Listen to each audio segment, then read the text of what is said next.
स्वागत है आप सभी का CNBC आवाज पर। एनटीपीसी टैक्स फ्री बॉन्ड को शानदार रिस्पांस मिलने के बाद अब बाजार में पावर फाइनेंस कॉर्पोरेशन के बॉन्ड भी आ गए हैं। ये इशू आज से खुल चुका है और इस बॉन्ड में रिटेल निवेशकों को 20 साल के लिए 7.6% का रिटर्न भी मिलेगा।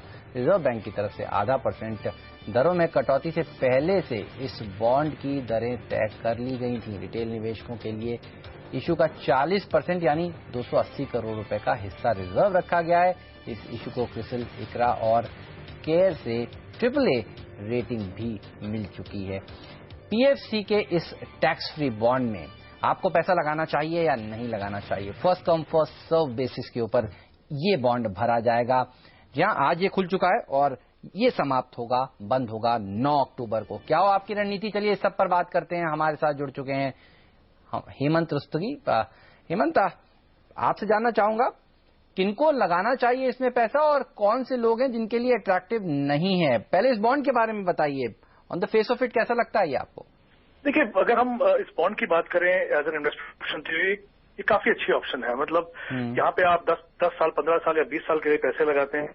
जब भी आप इन्वेस्ट करते हैं लंबे समय के लिए, तो जनरली एज एन इन्वेस्टर आपको जो भय या डर रहता है वो ये रहता है कि आपका पैसा सेफ होना चाहिए, आपके पास किस तरह का कुछ रिटर्न ऐसा हो जो कंसिस्टेंट बेसिस पे मिलता रहे। और क्योंकि यहाँ पे टैक्स फ्री इंटरेस्ट मिलता है और हर साल आपको इंटरेस्ट मिलेगा, तो I think as a product इसमें कोई दो राय नहीं कि काफी अच्छा प्रोडक्ट है। और अगर आपने अपना मन बना लिया तो डेफिनेटली ये सही समय डालने का, क्योंकि जैसा हमने देखा RBI ने ऑलरेडी रेट कट किए हैं, तो आगे जाके जो बॉन्ड आएंगे उनका रेट डेफिनेटली इससे कम मिलेगा।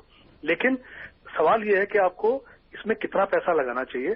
तो दो तरह के इन्वेस्टर हैं। देखिए, अगर आप HNI इन्वेस्टर हैं यानी 30% ब्रैकेट में हैं, तो जाहिर सी बात है, क्योंकि अगर आप बैंक डिपॉजिट में डालते हैं या किसी और दूसरे बॉन्ड में डालते हैं, आपको 30% टैक्स देना पड़ेगा। यहाँ पे टैक्स फ्री है, तो ये काफी अच्छी ऑप्शन हो जाती है। स्पेशली मैं कहूंगा जो सेल्फ एम्प्लॉयड लोग हैं, जिनके पास प्रोविडेंट फंड वगैरह रिटायरमेंट कॉर्पस के लिए नहीं होता है, वो डेफिनेटली इसको देख सकते हैं।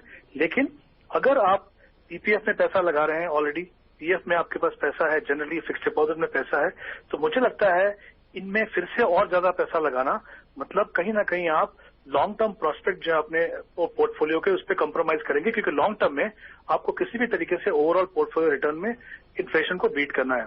तो जब आप इतना सारा पैसा आप डेट में लगाते हैं तो आप कहीं ना कहीं स्ट्रगल करेंगे। तो उन इन्वेस्टर्स के लिए मुझे लगता है एक बार सोचना चाहिए। जैसा मैंने कहा, प्रोडक्ट बहुत अच्छा है, अच्छी इन्वेस्टमेंट ऑप्शन है, लेकिन सवाल यह है कि आपको कितना पैसा इसमें लगाना चाहिए, वो हर इन्वेस्टर को अपनी जरूरत के हिसाब से देखना होगा। बिल्कुल, तो प्रोडक्ट अच्छा है। आपको अगर आप 30% के ब्रैकेट में आते हैं तो आप यहाँ पर पैसा जरूर लगा सकते हैं। शुक्रिया हेमंत आपका इस जानकारी के लिए। और SBI की होम लोन